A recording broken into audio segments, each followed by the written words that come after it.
धन्य ते संसारी दयावंत जे अंतरी, येथे उपकारासाठी आले घरच्या वैकुंठी। लटिके वचन नाही देही उदासीन, येथे उपकारासाठी आले घरच्या वैकुंठी। मधुरावाणी होठी तुका म्हणे वाव पोटी, येथे उपकारासाठी आले घरच्या वैकुंठी। नमो ज्ञानेश्वरा नमो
निवृत्ते उदारा सोपान देवा।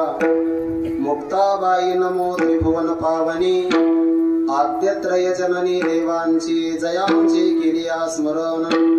होय सकळ विद्यांचे अधिकरण, तेचे वंदो श्रीचरण श्री गुरूंचे। हे नमस्कारोनी आता धन्य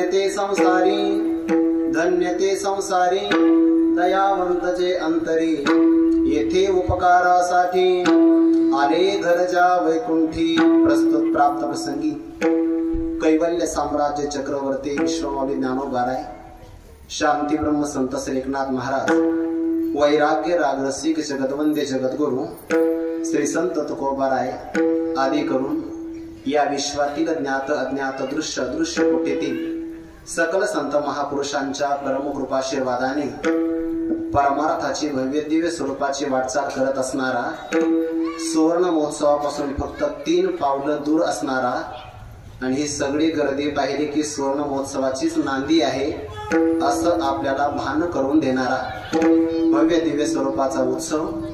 या उत्सवामध्ये आज चतुर्थ दिवसाची कीर्तन सेवा माझ्या पारमार्थिक सद्भाग्याने मला प्राप्त झालेली ही सेवा आहे।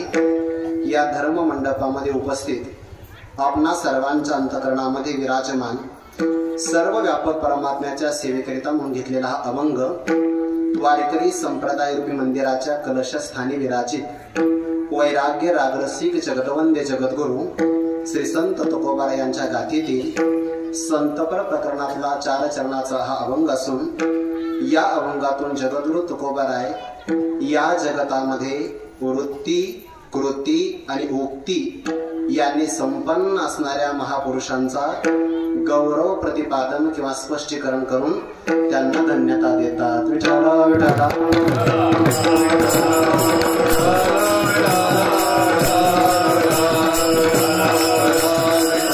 अभंग जगद्गुरु तुकोबारायांचा आहे. अभंगाचा काही भाव आपल्या समोर विशद करण्यापूर्वी वक्त्याचे कर्तव्य आहे. तत्संबंधाने 2 शब्दाचा परिहार देणं महत्वाचं आहे. वर्तमान काळातलं वर्ष आपल्याकरता फारच महत्वाचं आहे.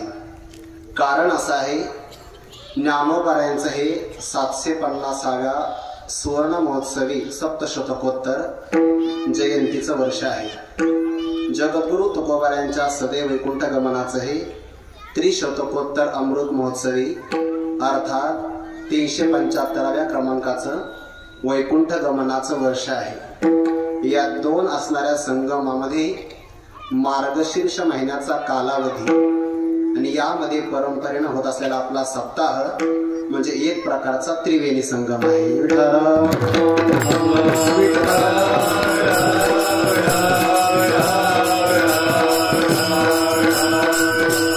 कोणताही कार्यक्रम जर करायचं म्हटलं तर त्याकरता तरुणांचं साह्य असावं लागतं. या गावामध्ये तरुणांचा भरघोस पाठिंबा आहे, असणारच. ज्यांना मार्गदर्शन आदरणीय गुरुवर्य तात्यांचं असेल तर पाठिंबा का असणार नाही. भक्तिमती माता भगिनींची संख्या लक्षणीय स्वरूपाची आहे. वारकरी संप्रदायाचं उद्याचं भवितव्य अशी लहान लहान बाळगोपाळ मंडळी टाळ घेऊन उभी आहे. जगद्गुरु तुकोबारायांचं आपण चरित्र श्रवण करता साक्षात गाथा मंदिराच्या गुरुकुलावरून हरिभक्तीपर्यंत लक्ष्मण महाराज इथं आले आहेत. विठ्ठला विठ्ठला.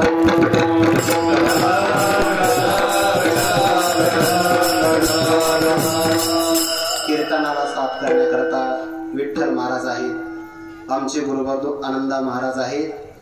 हरिभक्तीपर्यंत राम महाराज आहेत. या गावातले ज्येष्ठ गुरुबंधू हरिभक्तीपरायण अनिल महाराज, हरिभक्तीपरायण वैष्णव महाराज, ज्यांची आपण काल कीर्तन श्रवण केली असे हरिभक्तीपरायण कुमार महाराज आणि त्यांना समन्वयाची साथ देणारे हरिभक्तीपरायण आमचे जीवलग गुरुबंधू सचिन महाराज.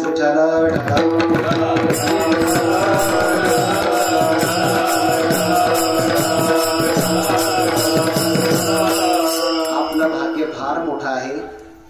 वारकरी संप्रदायामध्ये सगळ्या प्रकारचा सांप्रदायिक आनंद ज्या व्यक्तिमत्वाने मनमुराद उपभोगला, ज्या व्यक्तिमत्वाकडे पाहिल्यानंतर सात्विक धाक काय असतो, वारकऱ्यांच्या जीवनाविषयी निष्ठा काय असते, वारीच्या संबंधाने समर्पण काय असतं, संत वाङ्मयावर प्रेम काय असतं, देशावर केली जाणारी राष्ट्रभक्ती काय असते आणि तरुणांकरता आदर्श काय असतो, या सगळ्या गुणांचा परिपोष ज्या एका व्यक्तीमध्ये साकार झाला ते आदरणीय गुरुवर्य श्री हरिभक्तीपरायण गुंडा तात्या कराडकर. विठ्ठला विठ्ठला.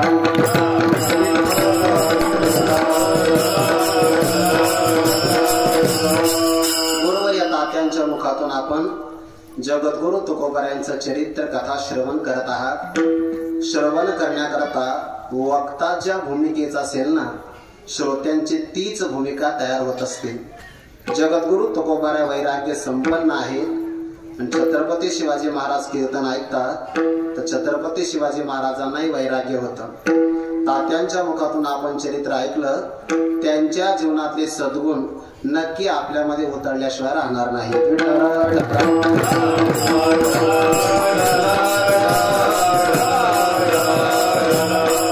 इथे काही असणारा भाग श्रवण करण्याचा मलाही योग प्राप्त झाला. इथे आल्याबरोबर मला तात्यांच्या जीवनातल्या एका गोष्टीचं स्मरण झालं. मागे 2-4 वर्षापूर्वी कोणीतरी गुरुबंधूच्या माध्यमातून मला तात्यांशी संवाद करता आला आणि मग तात्यांनी सांगितलं की कीर्तन सेवा घ्यायची आहे. आता आपण कीर्तन सेवा घ्यायची म्हणलं की आपण तारीख सांगतो, तात्या तारीख नाही सांगत, तिथी सांगतात.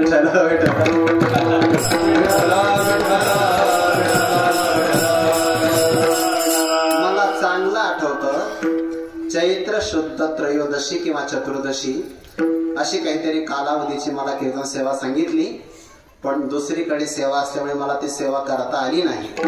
आणि इथं आल्याबरोबर जेव्हा भेट झाली तेव्हा तात्यांनी पहिलं स्मरण ते केलं की बुवा तुम्हाला सेवा सांगितली पण तुमचं आमचं जुळलं नाही. विठाला विठाला.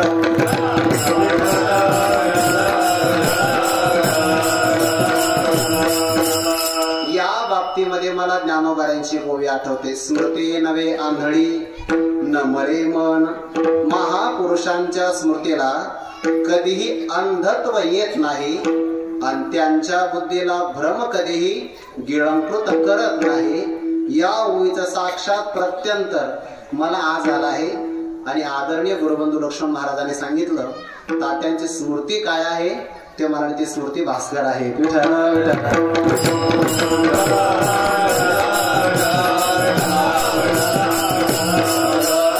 अधिकार संपन्न असणाऱ्या महापुरुषांच्या सानिध्यामध्ये आपण परमार्थ करत आहोत. हा परमार्थ योग्य दिशेनं जाणार आहे आणि दिशा दर्शक असणारे महात्मे सुद्धा योग्य आहे. हा जीवनामध्ये योग्य योग आला म्हणून तुम्ही सगळे योगी आहात. विठ्ठला विठ्ठला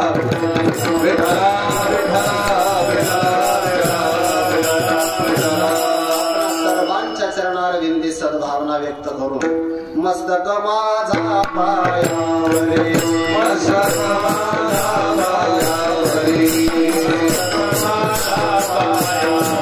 मस्तक माझा पायावरी.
सर्वांच्या चरणार विंदी मनोभावे अभिवादन करून जगद्गुरु तुकोबारायांच्या अभंगाचा काही भाव आपल्याला एक नियोजित वेळेमध्ये पाहायचा आहे.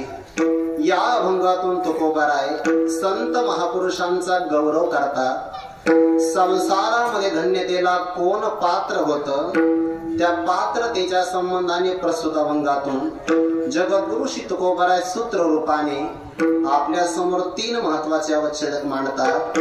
ज्याची वृत्ती उच्च स्वरूपाची आहे, ज्याची कृती आदरणीय आहे आणि ज्यांची उक्ती आदर्श स्वरूपाची आहे अशा महापुरुषांचा तुकोबाराय आजच्या अभंगातून गौरव धन्य या पदाने गौरव प्रतिपादन करतात.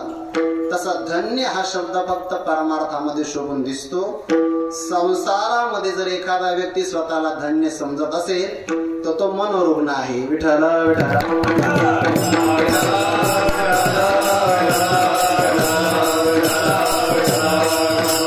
संसारातलं काही जरी संपादन केलं तर त्याच्या वाट्याला धन्य शब्द येत नाही. देखतांच ते सगळा अर्थ त्याच्या वाट्याला येतो. धिक्कार असा हा शब्द फक्त व्यावहारिक पुरुषाला प्राप्त होतो आणि पारमार्थिक असणारा व्यक्ती हा धन्यतेला प्राप्त होतो. श्रीमद भागवतामध्ये असा विचार आला आहे, एखादा पुरुष जर गरीब असेल पण सगळ्या भुवनामध्ये मात्र तोच धन्य करता पात्र आहे. आजच्या अभंगातून वृत्ती कृती आणि उक्ती सांगतात. श्रीमद भागवतामध्ये धन्यते करता भक्ती सांगतात. विठ्ठला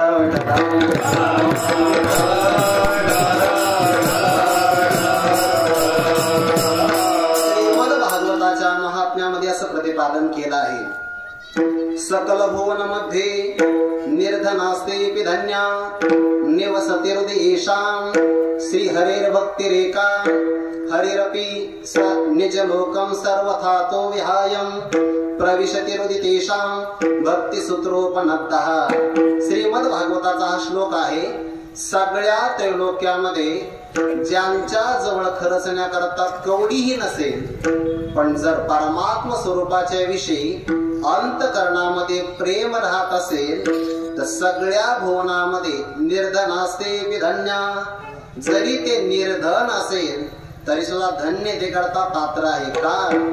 ज्याच्या हृदयामध्ये परमात्म्याची भक्ती राहते, असा भक्ती सूत्राने बांधलेला परमात्मा वैकुंठ लोकाचा परित्याग करून त्याच्या झोपडीत राहण्याकरता येतो. निर्धन असला तरी चालेल.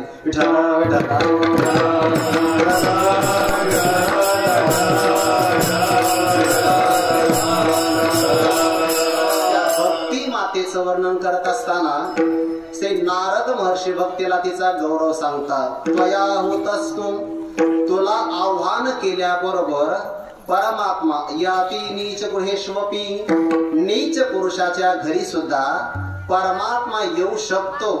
फक्त त्याला भक्तीनं बोलावलं पाहिजे. ज्याच्या हृदयामध्ये भक्ती राहते त्या भक्तीला वशीभूत होऊन परमात्मा जर अशा निर्धन पुरुषाच्या घरी येत असेल तर समजून घ्यावं तो सगळ्या भुवनामध्ये धन्यवादाला पात्र आहे. त्या सुखा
वैकुंठ सोडवून संत सदनी राहिला.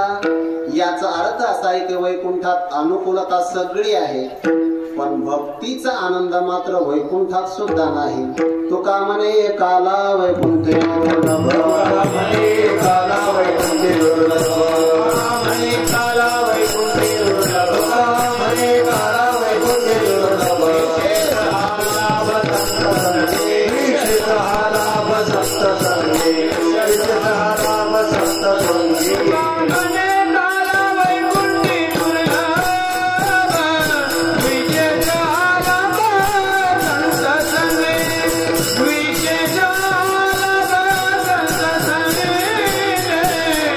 विजय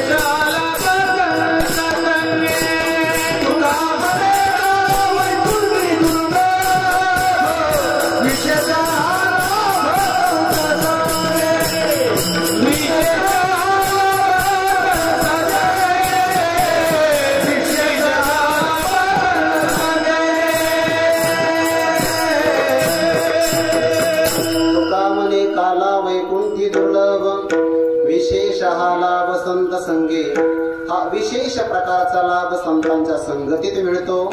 म्हणून निर्धन व्यक्ती असेल तरी चालेल, धन्यता येण्याकरता भक्ती असावी लागते.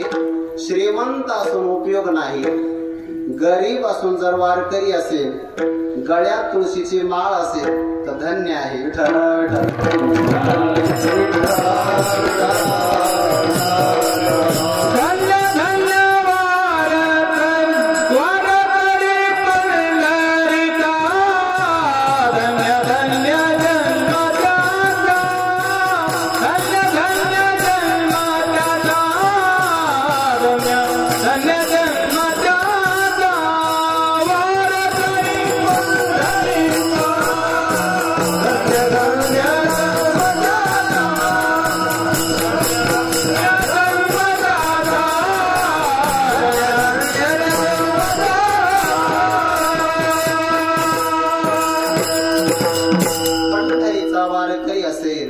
त्याचा जन्म धन्य आहे. बर सकल भुवनामध्ये निर्धन असते धन्य. सकल भुवन शब्दाचा अर्थ होतो संसार. सगळ्या जगामध्ये निर्धन असेल, पण भक्ती जर परमात्म्याची हृदयात राहत असेल तर याकरता त्याला शास्त्रामध्ये धन्यता प्रदान केली आहे. भक्ती असेल तर परमात्मा येत असतो. त्वया होत असतो भगवान याती नीच गृहेष्वपी. भक्तीने परमात्म्याला आव्हान केलं की नीच घरामध्ये सुद्धा परमात्मा चालत येतो. म्हणून तो धन्य असा प्रमाण दिलं. परमात्मा दुर्योधनाच्या घरी जात नाही. श्रीमंत राजकुमार आहे आणि विदुरा घरी कन्याचा आहे की नाही खायला. आता कन्या श्रीमंताच्या घरी नसतात. विदुरा घरीच्या भक्षणीत कन्या. परमात्मा जर कन्या खात असेल तर ज्याच्या घरी कन्या तयार होतात तो गरीबच असतो. विठ्ठल विठ्ठल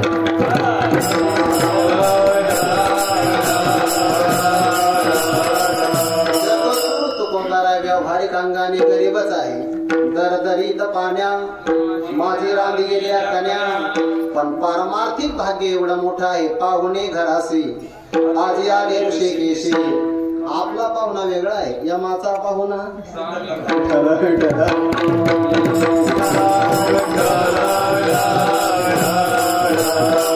अंतःकरणामध्ये असणारी भक्ती हे धन्य ते करता प्रमाण आहे, आवश्यक आहे. संसारात राहून भक्ती करत असेल तर धन्य हा जसा निकष आहे, तसा संसारात राहून जर वृत्ती चांगली असेल तर तो सुद्धा धन्यच आहे. असं तुकोबाराच्या अभंगाच्या पहिल्या चरणात धन्य ते संसारी, धन्य ते संसारी,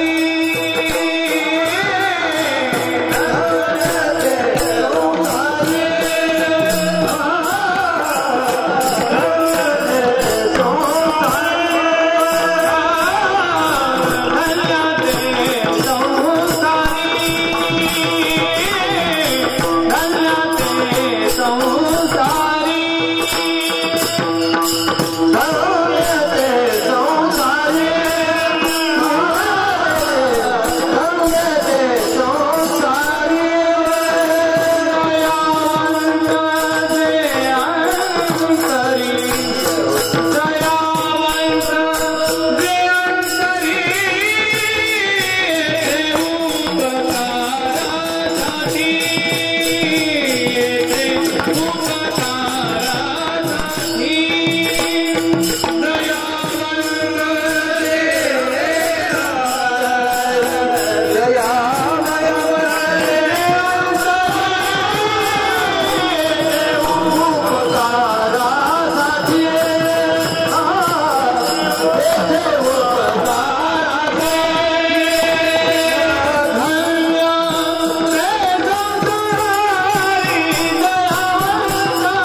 भुवनामध्ये निर्धनास्तेपि धन्या असा शब्द आला आजच्याही अभंगामध्ये. सकल भुवनामध्ये याकरता एकच शब्द आला संसारी.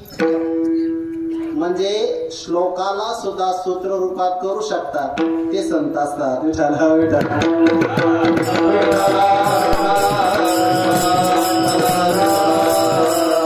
सगळ्या भुवनामध्ये त्याकरता तुकोबारा एकच शब्द ठेवतात संसारी.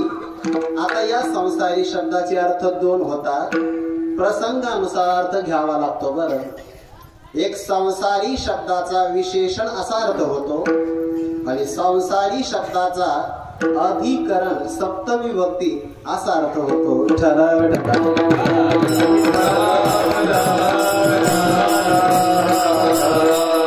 आता हे मराठी व्याकरण आहे, सांगितल्याशिवाय पर्याय नाही, कारण पहिलं वर्ष आयुष्यभर उपयोगी पडतं.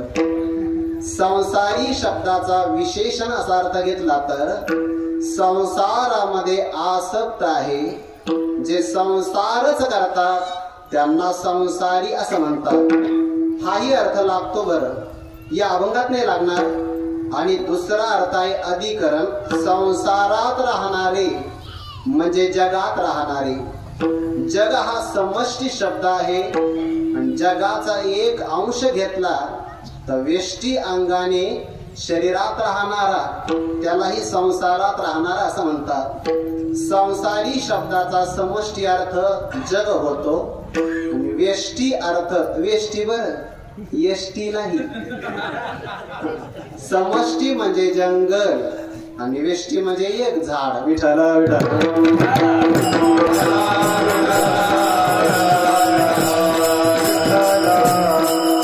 संसार करणारे ते संसारी असतात. त्यांना तुकोबारा धन्यता देणारच नाही. कारण का, एका महापुरुषाचं मी वाक्य असं ऐकलं, त्या वाक्याचं गांभीर्य फार मोठं आहे, पण बोलून जातो.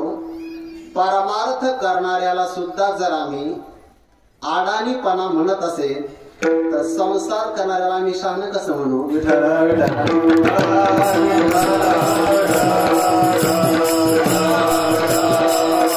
या वाक्याचा अर्थ फार गहन आहे. गावाकडच्या भाषेमध्ये लय खोल आहे. चला पुढे.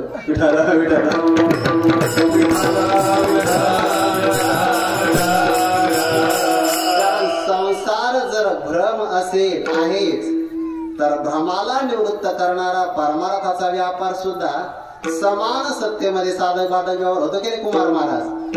या अर्थाने जर स्वप्नात तहान लागली असेल तर पाणी स्वप्नातलंच लागेल. प्रपंच व्यर्थ आहे, फलकट तो संसार. याला निवृत्त करण्याकरता लागणार ज्ञान सुद्धा त्या सत्तेतच लागेल की नाही.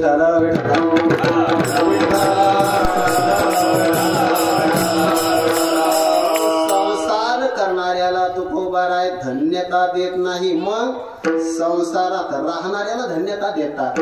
पण संसारात कसा राहायला पाहिजे. धन्यते संसारी. सरोवरामध्ये कमळ राहत.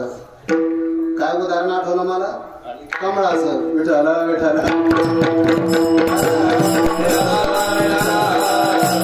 सरोवरामध्ये कमळ राहत, पाण्यात राहत.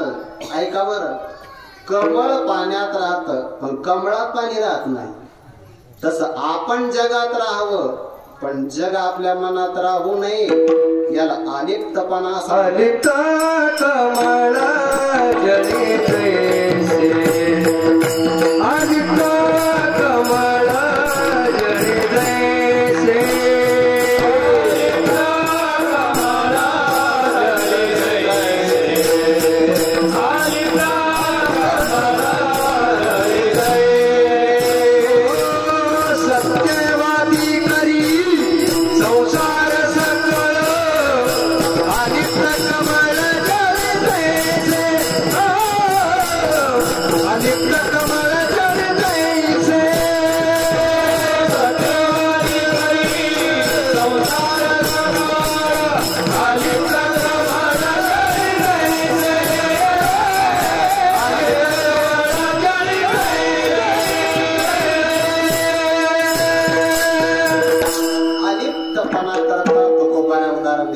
सत्यवादी करी संसार सकळ, सगळा संसार तो करतो.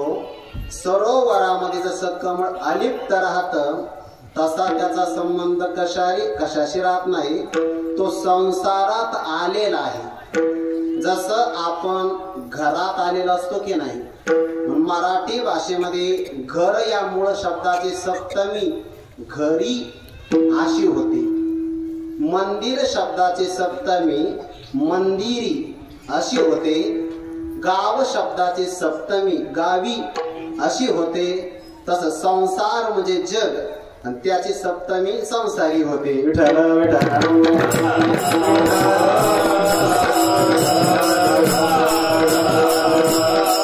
संसारी म्हणजे संसार करणारा नाही, संसारात राहणारा.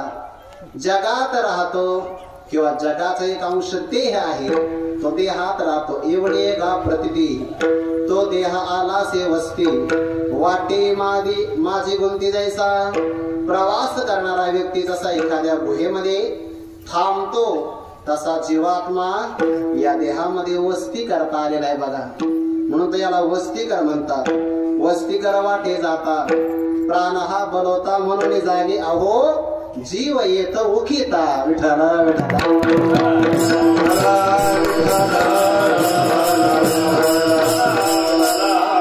सगळे आपण या गावात किंवा या देहाच्या गावात आपण प्रवास करता करता धर्मशाळेत राहतो की नाही, तसे आपण राहण्याकरता चालू आहे.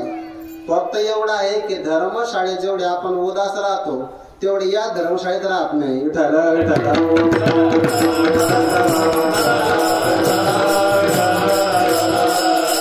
सार्वजनिक धर्मशाळा असेल तर आपण उदास राहतो की नाही. ही सार्वजनिकच आहे. मग हे ज्ञानोबाला म्हणतात मग हे तो पाच मिळावा सेकी अनुसरेल पंचत्वा, ते वेळी केला की किंवा सावाशे नापुला. जशी धर्मशाळा विश्वस्त लोकांनी वर्गणीतून बांधलेली असते तशी ही धर्मशाळा पंचमहाभूत विश्वस्त आहे याचे, आणि यांनी वर्गणी तयार केली त्यातून बांधली आहे. आपण फक्त मुक्कामापर्यंत राहावं, पण आपण या माझी आहे असं हा जनक हे माता, हा मी गौरही न पुरता पुत्रविद्ध कांता माझे ना. असा आसक्ती होऊन राहिला की मग त्याला तडाखे खावे लागतात. संत राहत असताना अलिप्त राहतात, संसारात राहतात आणि संसाराशी लिप्त होत नाही. तुम्ही दुकानात जाता का? दुकानात गेलं तर आपण नारळ विकत घेतो. आता नारळाचा संबंध तुम्हाला जेवढा नाही दररोज आम्हाला आहे. विठ्ठला विठ्ठला.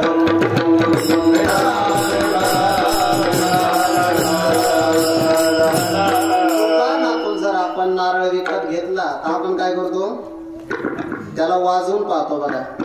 जर नारळ आतून मोकळा असेल तर त्याचा आवाज वेगळा येतो, आणि जर आतून त्या नरोटीला चिकटलेला असेल तर आवाज फक्त पाण्याचा येतो.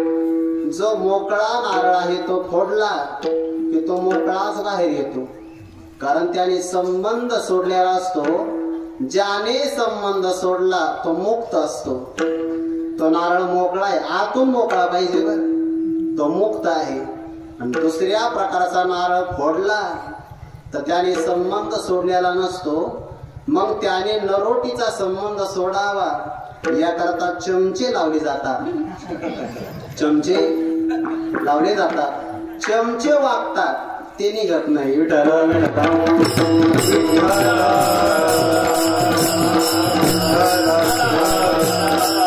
संत संसारात राहतात, आपणही संसारात राहतो, पण त्यांना माहिती आहे हा प्रवासाचा एक मुक्काम आहे. तरी जो या देहावरी उदासैसिया परी ओखिता जैसा बिढारी बैसला आहे, तो वाट स्वरूप्रमाणे राहतो. संसारात संत राहतात, पण धन्य ते करता निकष काय आहे, दयावंत जे अंतरी. शब्द किती गोड येतो कोबाऱ्यांच्या. दयावंत आहे या शब्दाने त्यांची दया व्यापक आहे, व्यापक. आपली दया आपल्या पुरती असते. साधकाची पहिल्या भूमिकेत दया आपल्या पुरतीच असावी. विठ्ठला विठ्ठला.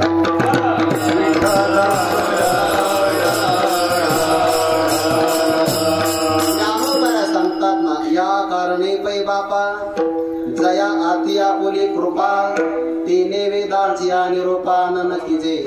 साधकाने पहिल्यांदा आपला उद्धार करून घ्यावा आत्मनो मोक्षार्थम, आणि आयुष्य उरलं तर मग जगत हितायच. सध्या पहिल्या भूमिकेमध्ये साधकाने स्वतःपुरती दया करावी. साधूंची दया व्यापक असते. दया करणे जे पुत्रांशी तेचे दासा नेतासी. दया कशाला म्हणतात बरं सांगतो, थोडी ऐकण्याची दया करा. विठ्ठल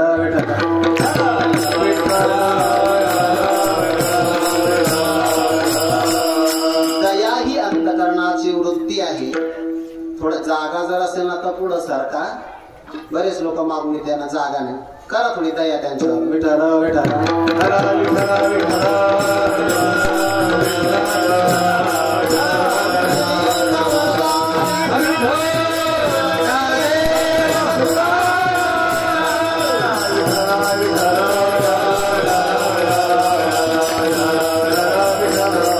सचिन महाराज सुवर्ण महोत्सवात 3 वर्ष बाकी, तुम्ही आतापासूनच कोणती तरी जागा आरक्षित करा. विठ्ठल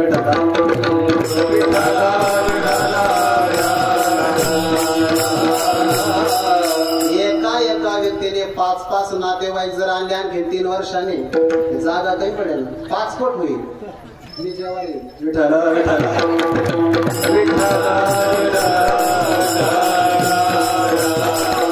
दया कशाला म्हणतात? दया ही अंतकरणाची वृत्ती आहे. बघा, दया ही अंतकरणाची वृत्ती म्हणून ती अदृश्य अव्यक्त स्वरूपाची आहे, पण कृती झाली की कृतीतून प्रगट होते. ज्याप्रमाणे वसंत ऋतू आला तर डोळ्यांना दिसत नाही, पण झाडाला पालवी किंवा फुलं लागले तर वसंत ऋतू सुद्धा कळतो. वसंताचे रिगवणे झाडाचे निसाजेपणे, जाणीजे देवी करणे सांगती ज्ञान. वसंताचं आगमन झाडावरून कळतं, तसं आपल्या कृतीवरून आपली दया वृत्ती कळते. एका वाक्य सांगतो बोलल्यानंतर ज्ञानोबा असं म्हणतात, दुसऱ्याच्या दुःखाने जर आपल्याला दुःख होत असेल तर त्यालाही दयाच म्हणतात, पण दुसऱ्याच्या सुखाने जर आपल्याला सुख होत असेल तर त्यालाही दयाच म्हणतात. वाक्य परत सांगतो, दुसऱ्याचं दुःख पाहून जर तुम्हाला दुःख होत असेल तर तुमच्या मनात दया आहे. पुढचं वाक्य, दुसऱ्याच्या सुखाने तुम्हाला सुख होत असेल तरी तुमच्या मनात दयाच आहे. फक्त फरक असा आहे, दुसऱ्याच्या दुःखाने दुःखी होण्याकरता माणसाचं मन मोठं असावं लागतं, पण दुसऱ्याच्या सुखाने सुखी होण्यासाठी त्याही पेक्षा मोठं मन लागतं.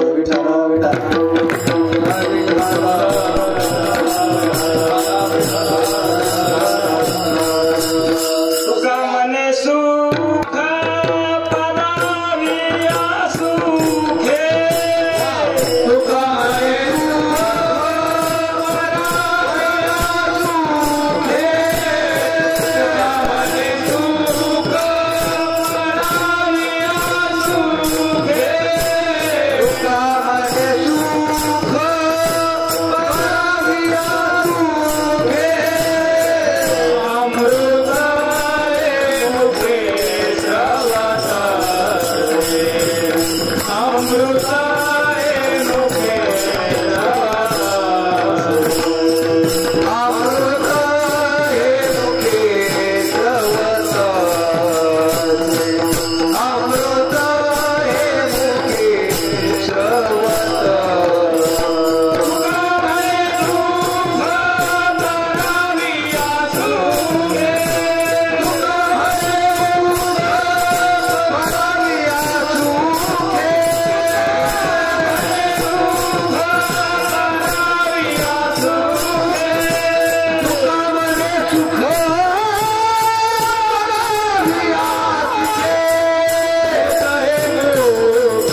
तसं हे गाव कीर्तनकार निवडून घेते यात नवल नाही खराब बाबा. गायक वादकही निवडून घेतात. पंचवार्षिक नसते, वार्षिक असते. विठ्ठल विठ्ठल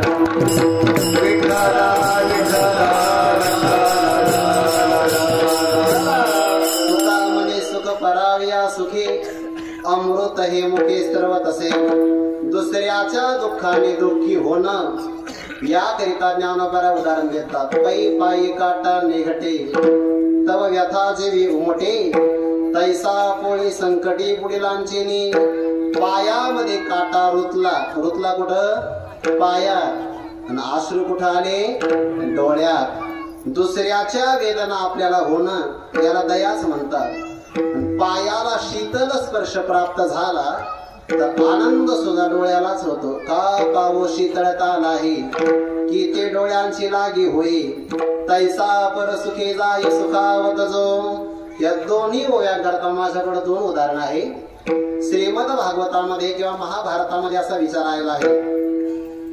सगळेच्या सगळे कौरव मारले गेले आणि त्या दुर्योधनाचा मित्र अश्वत्थामा मरणाच्या प्रसंगाला दुर्योधनाच्या जवळ गेला. म्हणे मित्रा, तू शेवटच्या घटका मोजत आहे, काय अंतिम इच्छा? तेव्हापासून अंतिम इच्छा विचारली जाते. बर आजही फाशी ज्याला दिली त्याला विचारतात की तुमची शेवटची इच्छा काय आहे? सगळे कैदी असं का म्हणत नाही बरं, मला सुटायचंय म्हणून?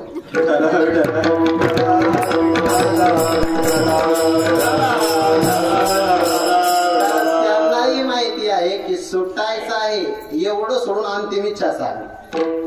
ती इच्छा सोडून बाकी सगळ्या इच्छा करून तो अरे पांडवांना तर आपण मारू शकलो नाही, पण आता जर तुला एखाद्याला मारता आलं नाही, कोणाला तर भीमाला तर मारू नये. तो अश्वत्थामा निघाला. धर्मयुद्ध हे दिवसा करायचं असतं, रात्री नाही. एका झाडाखाली बसला, त्याने पक्ष्यांचं चित्र पाहिलं. एक पक्षी आला आणि त्याने दुसऱ्या पक्षातली घरट्यातली पिलं मारून खाली. रात्री त्याने त्यातून बोध घेतला की रात्री पांडव शिबिरामध्ये झोपले असतील. या प्रसंगाला आपण जाऊन पांडवांना मारून आणावं. जाको राखे साह्या मारण सके कोय. भगवान पांडवांना घेऊन दुसरीकडे गेले होते, पण पांडवांचे पाच पुत्र शिबिरामध्ये झोपले होते. अंधारामध्ये अश्वत्थाम्याने काही पाहिलं नाही, 5 जणांचे शिरच्छेद केले. दुर्योधनाकडे घेऊन आला. इतका आनंद झाला त्याला की मी 5 पांडव झोपेत मारले. तो दुर्योधन होता. त्याने सांगितलं बाकीच्यांचं काही नाही, पण भीमाचं मस्तक घेऊन ये बरं. दुर्योधनाने ते मस्तक हातात घेतलं, असं 2 हातात दाबलं, त्या मस्तकाचा भुगा झाला. पण अश्वत्थामा तू चुकला म्हणे, ते भीमाचं मस्तक नाही म्हणे. का? भीमाचं मस्तक एवढं मजबूत आहे तर ते असं दाबल्यानंतर फुटणार नाही. तो दुसरंच कोणाला तरी मारलं, त्याला कळालं आपण पांडवांचे 5 पुत्र मारले, ते काही आपल्याला सोडणार नाही. द्रौपदी माता आल्या, सगळ्यांना सांगू लागल्या 5 पती आहे, पण धिक्कार आहे सगळ्यांचा. माझ्या 5 पुत्रांना तुम्ही वाचू शकला नाही. ज्याने हे केलं त्याला पकडून आणा, तरच तुम्ही माझे पती आहात, पुरुषार्थी आहात. ते भीमाला मागचं पुढचं काहीच नाही पाहिलं. ते अश्वत्थाम्याचा शोध घेण्याकरता भीम निघाले. भगवान अर्जुनाला नंतर म्हणाले, अरे अर्जुना, त्याच्याकडे ब्रह्मास्त्र आहे, तो असा इथं शपथविधी उभे थांबू नको, चल. विठ्ठल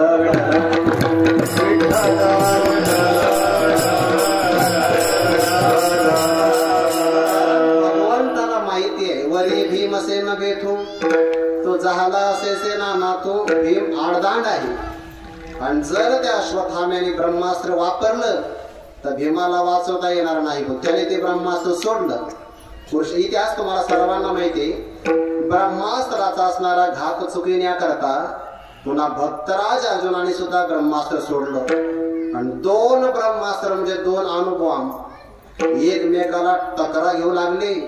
संपूर्ण विश्वाचा आता नाश होणार. व्यास महर्षी प्रकट झाले, दोघाला सांगितलं आवरून घ्या. ज्याचा इंद्रियावर संयम असतो, मनावर संयम असतो, त्याला ब्रह्मास्त्र आवरता येतं. हे भक्तराज अर्जुन स्वर्गात गेले, शाप पत्करला, पण पाप नाही केलं, त्याला संयम म्हणतात. आपण तात्यांच्या मुखातून आता ऐकलं बघा, प्रसंग ऐकला की नाही? विठ्ठल विठ्ठल.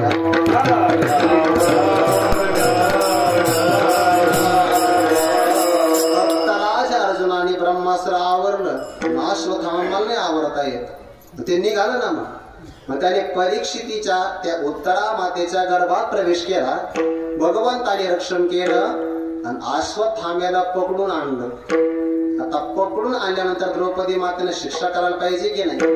स्वतःचे 5 पुत्र याने मारले. द्रौपदी माता आल्यानंतर काय म्हणते माहितीये का? मुच्यताम मुच्यताम एषः ब्राह्मणो नितराम गुरु. याला सोडून द्या, याला सोडून द्या, कारण ब्राह्मण आपल्या सर्वांचे गुरु आहे. भीमाने हात लावला म्हणे अगोदर तुझी भूमिका काय होती आणि आता पकडून आल्यानंतर सोडून दे म्हणते का? द्रौपदी मातेचं उत्तर ऐका. द्रौपदी मातेने सांगितलं पुत्र मेल्यानंतर काय दुःख होतं ते मी आता उपभोगते आहे. याची आई जिवंत आहे म्हणजे अश्वत्थाम्याची. कृपी हे तिचं नाव आहे. जगातल्या कोणत्याही मातेला मुलगा मेल्याचं दुःख होऊ नये असं मला वाटतं. याला म्हणतात दुसऱ्यांचं दुःख विचार करण्याची बुद्धी, दया. विठ्ठल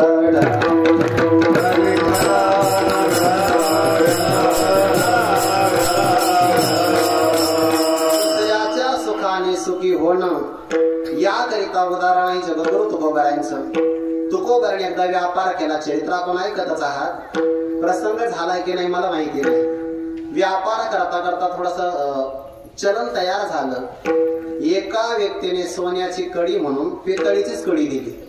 कडे दिले कडे. सोनाराकडे गेले ते कडे घासले. तो वरचा सोन्याचा मुलामा निघून गेला. काय उघडं पडलं सांगा ना? काय उघडं पडलं? वा विठ्ठल विठ्ठल.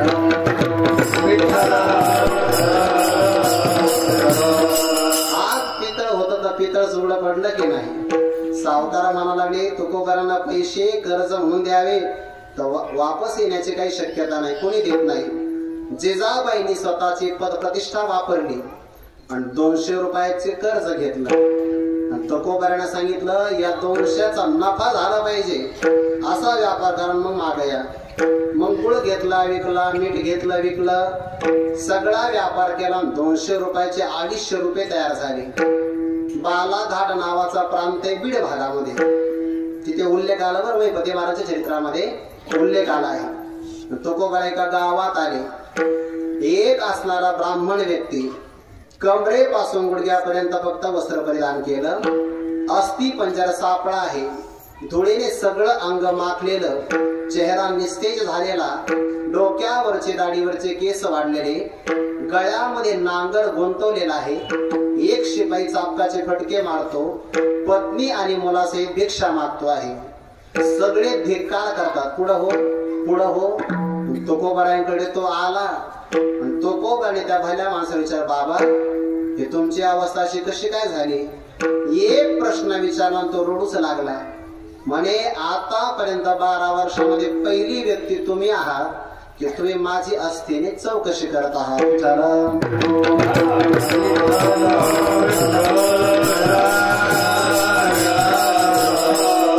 ब्राह्मण व्यक्तीने सांगायला प्रारंभ केला पूर्व जीवनामध्ये मी श्रीमंत होतो पण माझी श्रीमंती माझ्या भावकीला पावली नाही. जी आपल्याला भाव देत नाही त्याला भावकी म्हणतात. विठ्ठल विठ्ठल.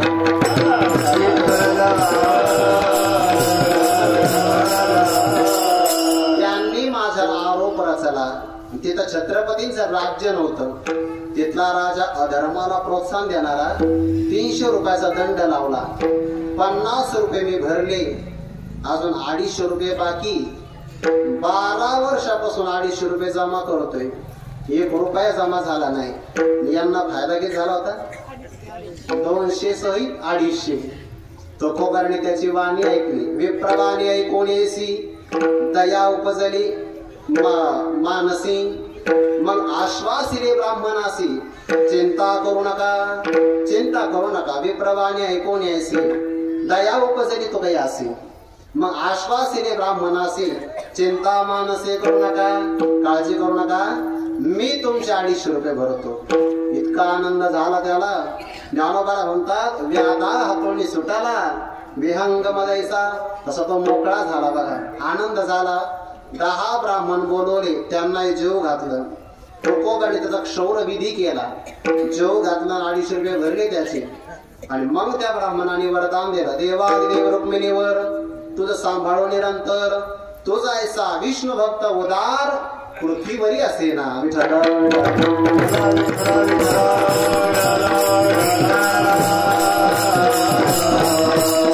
ब्राह्मण मुक्त झाला, आनंद तो गोबराय नाही. दोन प्रकारची दया, दुसऱ्यांच्या दुःखाने दुःखी होणं त्यालाही दयाच म्हणतात, दुसऱ्याच्या सुखाने सुखी होणं त्यालाही दया म्हणतात. दया भूतेष्वलोलुप्त्वम मार्दवम हीरचापलम. दया सगळ्या धर्माचं मूल कारण आहे बघा. ज्ञानोबा म्हणतात दया ते धर्म, धर्म ते सुखागम, सुखी पुरुषोत्तम असे जैसा सूत्र सांगितलं 18व्या अध्यायामध्ये. जिथं दया आहे धर्म आहे बघा, धर्म आहे तर सुखाची प्राप्ती आहे. आणि दया धर्मा, दयेनं धर्माने जे सुख मिळतं तिथंच पुरुषोत्तम आहे. विठ्ठल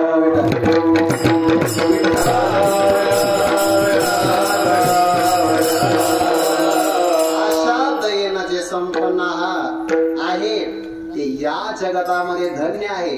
पण दया असावी लागते कुठं? अंतरी. पुन्हा दर्शन केल्यावर दयावंत जे अंतरी शब्द असा नाही वापरला, दयावंत जे बाहेरी. दयावंत बाहेरी म्हटलं की दांभिक लक्षण होईल. ज्ञानोबाला म्हणतात एखादा असणारा पारधी ते असणाऱ्या पशुला चारा खाऊ घालतो की नाही. दया बाहेरी व्याधाचे चारा घालणे, तैसे प्रांजळ जो गावणे, चांगाचे अंतकरणे विरुद्ध करी. हे काय आहे? हे बाहेरची दया आहे. पण त्या दयेला महत्व नाही. काही शब्द येतो कोबरांचा, महाराज एकही शब्द अस्तोभम नाही. विठ्ठल विठ्ठल विठ्ठल.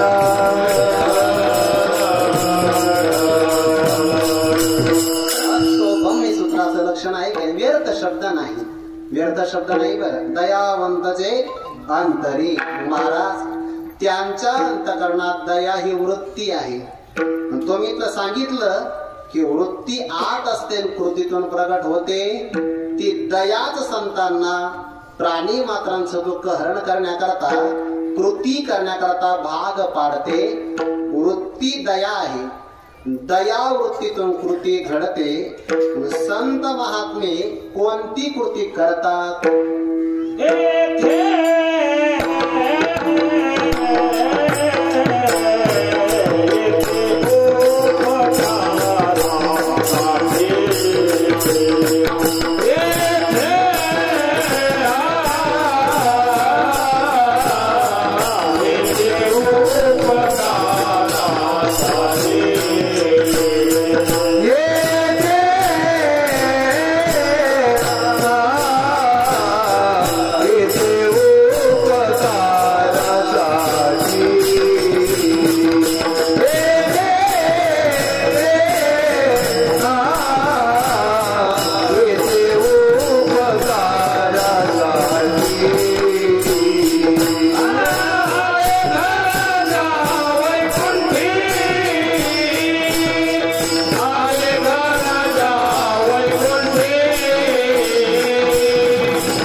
वृत्ती संतांना कृती करण्याकरता भाग पाडते. कोणती कृती करतात? आले. आले क्रियापद आहे बरं. क्रिया आले म्हणजे व्याकरणातला आले, स्वयंपाकघरातलं नाही. आले विठ्ठला विठ्ठला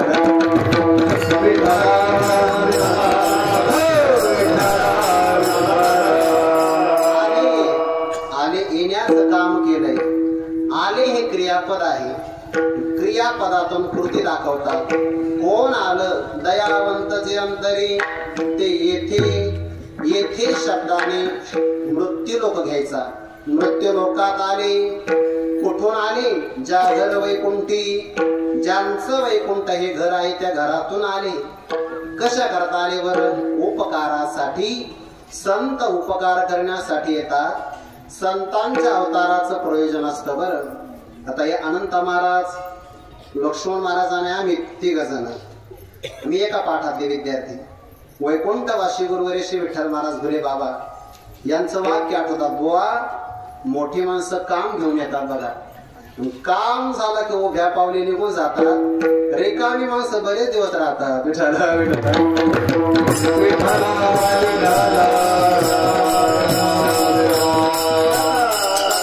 अवताराचं प्रयोजन असतं. तैसे बांधली सोडीत, बुडाली काढीत, सांकडी फेडीत अर्थांची. जे संसार सागरात बुडाले आहेत त्यांना वरती काढतात. जे बंधनाला प्राप्त झाले त्यांना मुक्त करतात. जे दुःखाला प्राप्त झाले त्यांचं मोचन करतात. विठ्ठला विठ्ठला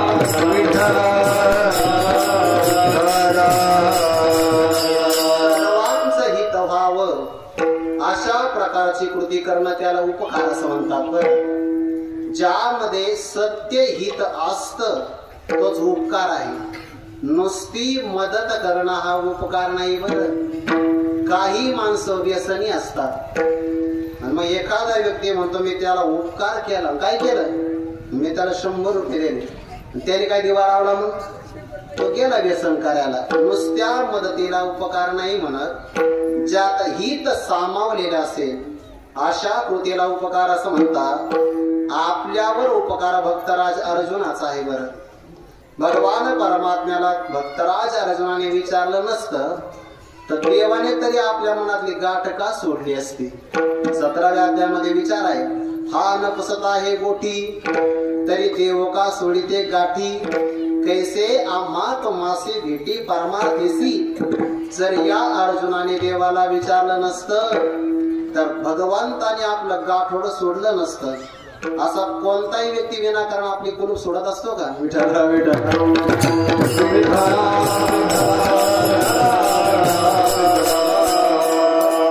अर्जुनाने देवाला प्रश्न विचारला. परमात्मन, हे सगळं कुळ देखोनी जो शोक उपनाला असे म्हणी तो तुझ्या वाक्या वाचून न जाय. आणि के तुमच्या वचनाशिवाय माझा मोह जाणार नाही. देवाने अर्जुनाचा मोह जावा. अर्जुनाचे व्याजे गीता प्रकाशून श्री राजे.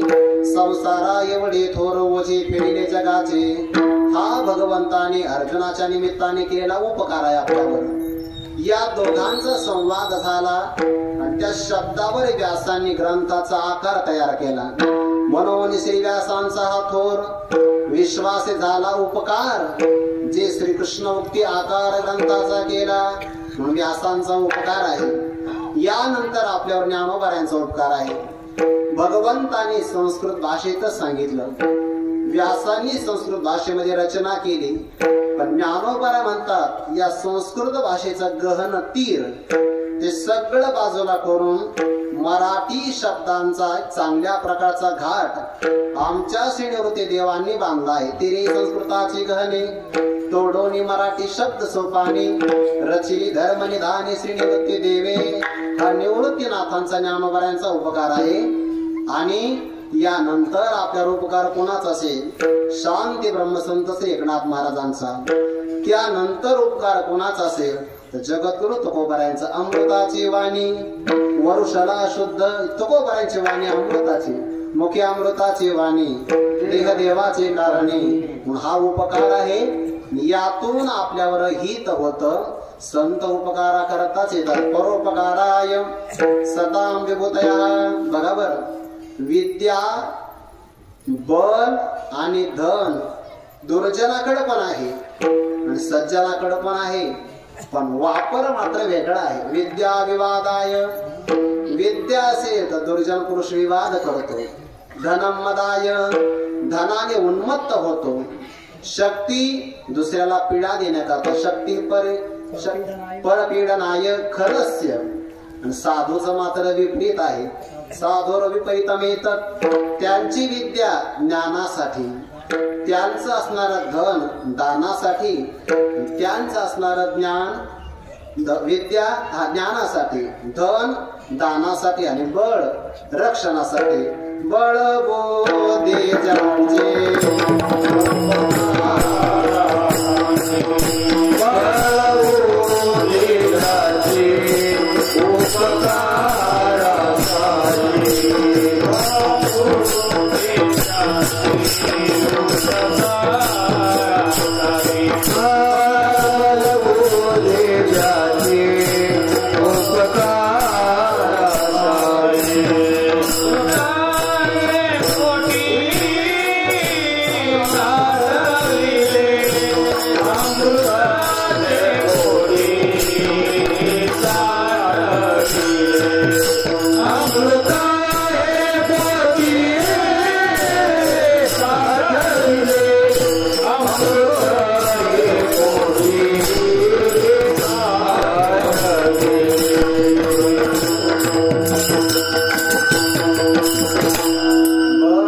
ज्यांचे उपकारासाठी अमृत ते कोटे साठविले. बैसला गोविंद जडवणिया चित्ती. परमात्मा त्यांच्या हृदयात राहिलेला आहे. संत उपकार करतात. तुका म्हणे आता पूर्ण उपकारापुरता. उपकार फार महत्वाचे आहे. तुकोबा म्हणतात एखादी चिंधी असेल, रत्नाचं रक्षण करत असेल तर तिचे उपकार आहे बघा. तुका म्हणे रत्नसार परी उपकार चिंधीचे, तिचाही उपकार आहे बघा. किंवा तुकोबारा म्हणतात ताकाचे उपकार ताकाचे उपकार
सकाळी मनुष्याने जेवण करताना फळांचा रस घ्यावा, सायंकाळी दूध घ्यावं, दुपारी भोजन झालं की ताक घ्यावं. काही माणसं आपल्या अपेक्षा प्रमाणाद्वारे सांगतात.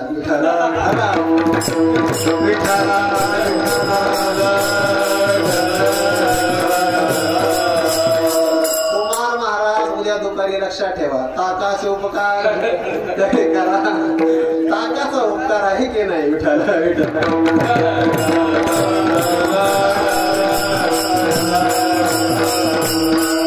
त्यांचं अनुदान आहे का?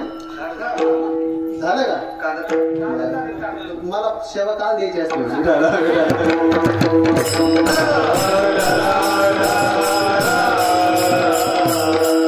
ते ना म्हणू नये धनंजया, उद्या म्हणणार नाही काय? ऐका, ताकाचे उपकार तरी करा, तुका म्हणे रोग वैद्याचे अंतरी नाही जगी करी उपकार. वैद्याच्या अंगात रोग नाही, पण तरी सुद्धा दुसऱ्यांचे निवारण करतो की नाही? संतांच्या जीवनामध्ये अज्ञान नाही, तैसे तुम्हा संतापासी अज्ञानाचे गोठे कायसी या लागी नवरशी वरुषे नमी. संतांच्या जवळ अज्ञान नाहीये, पण आपल्या उपकार व्हावा या करता येथे उपकारासाठी आले गरजा वैकुंठी. विनंती आहे, संतांचे उपकार आपल्याला फार मोठे आहे. त्या उपकारासाठी 7 दिवस आपण चांगला आनंद घेतला पाहिजे. गाथा पारायण करता आलं पाहिजे. तुकोबाराचं जीवन चरित्र कथा श्रवण करण्याकरता आलंच पाहिजे. कीर्तन श्रवण करण्याकरता आलंच पाहिजे. नाही काही जमलं प्रसादाला तरी या.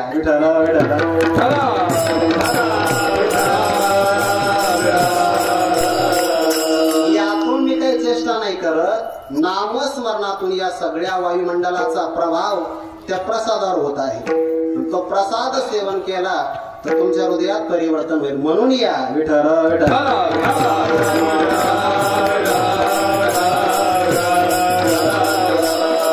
उपकारासाठी आले गरजा वैकुंठी.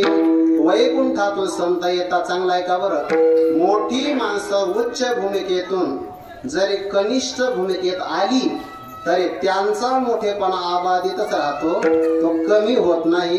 आणखीन 2 चरणाचा मला विचार करायचा आहे, पण एकदा भजन करा.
येथे उपकारासाठी आले गरजा वैकुंठी. संत उपकार करण्यासाठी इथं अवनी तलावर येतात. बरं, बाकी कोणतंही प्रयोजन नसतं. प्राणी मात्रांच्या हितामध्ये संतांचं हित सामावलेलं आहे. लहान मुलगा तृप्त झाला तर आनंद कुणाला होतो? मातेला. साधक पूर्ण बोधाला प्राप्त झाला, आनंद सद्गुरु देवाला. भक्त तृप्त झाले की आनंद देवाला. जग सुखी झालं की आनंद संतांना होतो. बरं, बाळकाची धनी धाईजे का शिष्याची निजाहले पणे होईजे. सद्गुरुची एकली निजानीची का प्रसवतिया. तैसे हित आगय तुझे हित आघवे. जव जव का तुझ फावे आमुचे सुख दुनावे ऐसे आहे. संत उपकार करता. त्या उपकारात काही प्रकार आहे. काही उपकार चिरंतन राहतात, त्या उपकाराला अभंग असं म्हणतात. चांगलं आहे का बरं.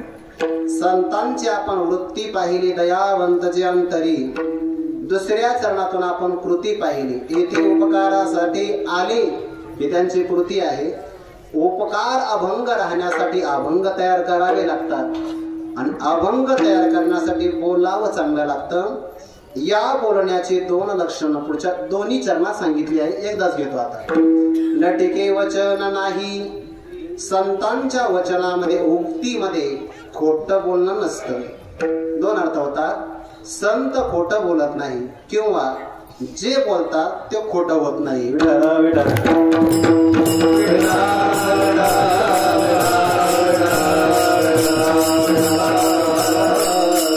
त्यांच्या बोलण्यातला पहिला विशेष आहे लटिके वचन नाही. आणखीन दुसरा विशेष काय? मधुरावाणी होती. 3ऱ्या आणि 4थ्या चरणाच्या पूर्वार्धामध्ये संतांची उक्ती सांगितली, म्हणजे बोलतात कसं. एक तर खोटं बोलत नाही किंवा मधुर बोलतात. आणखीन काय विशेष? देही उदासीन, देहावर उदास राहतात. ज्यांच्या जीवनात रागही नाही आणि द्वेषही नाही या मध्यंतरीच्या भूमिकेला उदास अवस्था असं म्हणतात. ज्ञानोबा याकरता उदाहरण फार गोड देतात. एखाद्या मुलीचं लग्न ठरलंय पण अजून लागलंच नाही. मग ती जशी मुलगी 1 महिनाभरापर्यंत आपल्या माहेरी राहते ना, त्याला उदास राहणं असं म्हणतात. ना तरी केळवली नोवरी का संन्यासजी हा करी तैसा नम्रता जो करी मृत्यू सूचना. जो शरीरी उदास फळ भोगी निरास नित्यता उल्हास होणी असे किंवा तरी जो या देहावरी उदास ऐसिया परी. किंवा घरी आतिथ्याचा ब्राह्मणो नाना चोटांचा स्थानो उदास जैसा तसा राहतो.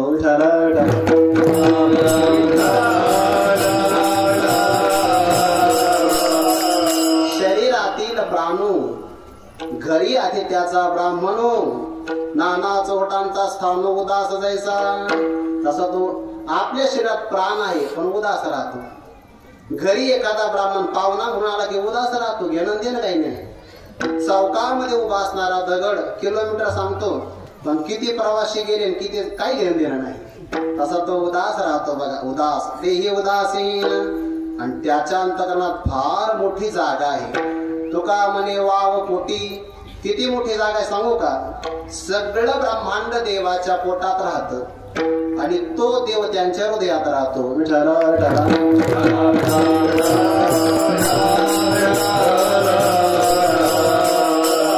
संत बोलतात कसं. सत्यम पद 16व्या अध्यायामध्ये आले बघा. किंवा साचा आणि मवाळ मेथोले आणि रसाळ शब्द जैसे कल्लोळ अमृताचे खेचराची आहे मना आणि सात्विकाचा पाना सर्वांना सवे सुमना समाधी जोडे. याला म्हणतात मधुरावाणी होठी. पण लक्षण किती गोड केलं माहितीये का. एखाद्याची वाणी मधुर असते. मधु तिष्ठती जिव्हाग्रे हृदय येतो हलाहलम. पण त्या लक्षणांची व्यावृत्ती व्हावी याकरता मधुरा वाणी जशी ओठी आहे ना तसे हृदय हलाहलम नाही. तुका म्हणे वाव पोटी. हृदयात दयावंत जे अंतर्य पद आणायचं म्हणजे अर्थ लागतो. विठाला विठाला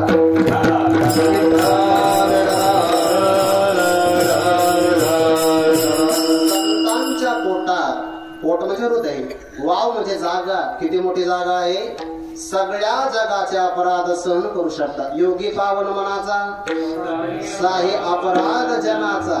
सगळ्यांचे अपराध सहन करतात. समुद्रात कितीही पाणी आपण घेऊन गेलो नद्यांचं पाणी तर समुद्र नाही म्हणत नाही. तसं महात्म्याच्या जीवनामध्ये किती अपराध एखाद्याने केले तर महात्मे त्याला सहन करतात. तुका म्हणे तोची संत सोशी जगाचे आघात. त्यांचा आघात फार मोठी आहे. जयाचे चोखटे मानसी मी होण्याचे क्षेत्र संन्यासी. जया निजेल्या ते उपासी वैराग्य गा. किंवा आघवाची करणी लिहिले शांतीची लेणी. जयाचे चित्त गवसनी व्यापकामज. व्यापक परमात्म्याला ते हृदयात ठेवू शकतात. जसं की सावता महाराजांनी परमात्म्याला हृदयात ठेवून घेतलं. तुका म्हणे वाव पोटी. किंवा आपल्या संत परंपरेमध्ये सुरदास नावाचे संत झालेले आहेत. सुरदास नावाच्या संतांची पण कथा तुळशीदासांच्या चरित्रासारखीच आहे थोडीफार. धर्मपत्नीनं सांगता माहेरी निघाली. भेटण्याकरता हेही गेले. पत्नीने सांगितलं नाथ जेवढ्यात त्वरेनं आपण इथपर्यंत आलात एवढ्याच प्रयत्नाने जर भगवान द्वारकाधीशाच्या दर्शनाला गेला असता तर भगवंताचं दर्शन तुम्हाला झालं असतं.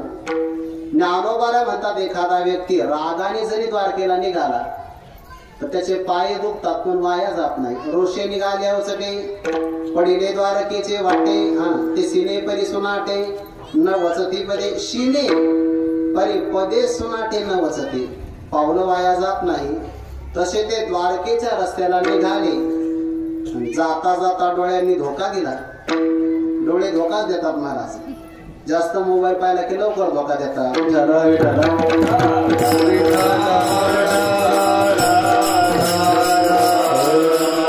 परमार्थाला प्रतिबंध केला म्हणून डोळेच नष्ट केले झाले आंधळे. प्रवास सुरूच आहे. गावातून जंगलात जंगलातून डोंगरावर गेले. आता डोंगराच्या कडेवरून खाली कोसळणार. देवाच्या लक्षात आलं हे आंधळ आहे. पण आपल्याला तर डोळे नाही. सर्वता पाणीपादम तत् सर्व दोक्षिशिरोमुखम. अरे आपल्याला तर सगळीकडे कानही डोळे सगळं आहे. 8 वर्षाच्या वयातला परमात्मा प्रगट झाला. ओ सूरदास असं म्हणून हाक मारली. पण ते म्हणाले मला 3 दिवस चिमणीचा पण नाही आवाज आला. आणि आता तर बालकाचा आवाज माझा कन्हई आहे. मासा लांबून काय हाक मारतो जवळ. सूरदासाने पुन्हा पाऊल टाकला. भगवान म्हणे आंधळा आंधळा बाहेरही दिसतो. वेगात गेले. भगवंताचा हात या सूरदासांचा हात पकडला. असं मागं खेचलं. आंधळ्या माणसाच्या डोळ्यातली शक्ती हातात आलेली असते. भगवंताचा स्पर्श जाणवला म्हणे हा हात काही दुसऱ्या पुरुषाचा नाही. दुसऱ्या लोकांचे हात लगेच लोक येतात का? तंबाखूचा वास येतो ना.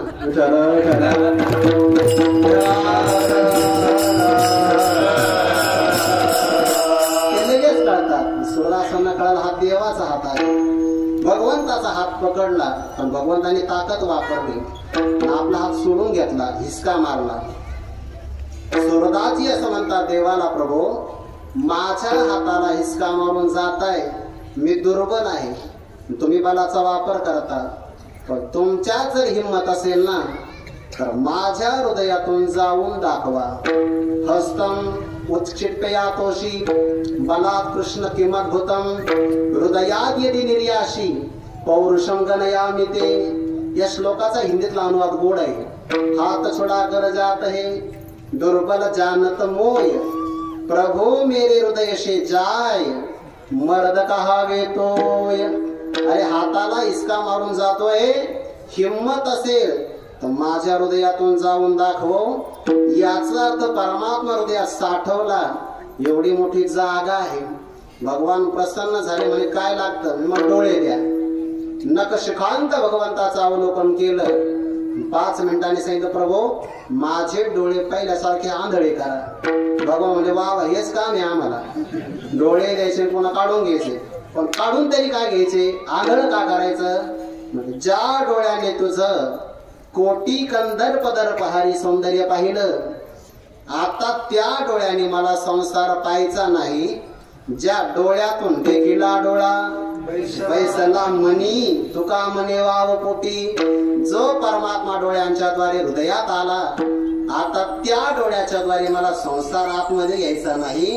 देवाला साठवावं एवढी मोठी त्यांच्या उदरात जागा असते. मधुरावानी होती तुका म्हणे वाव पोटी.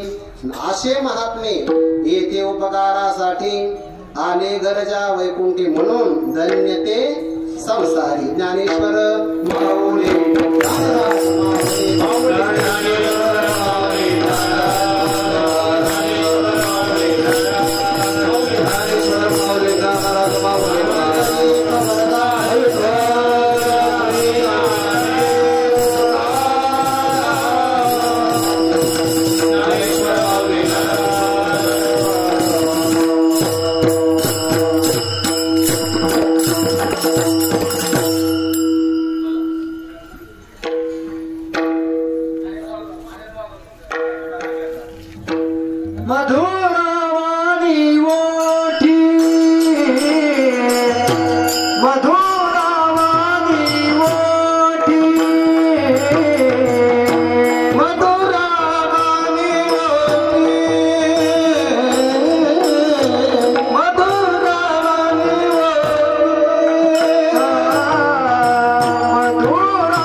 हरे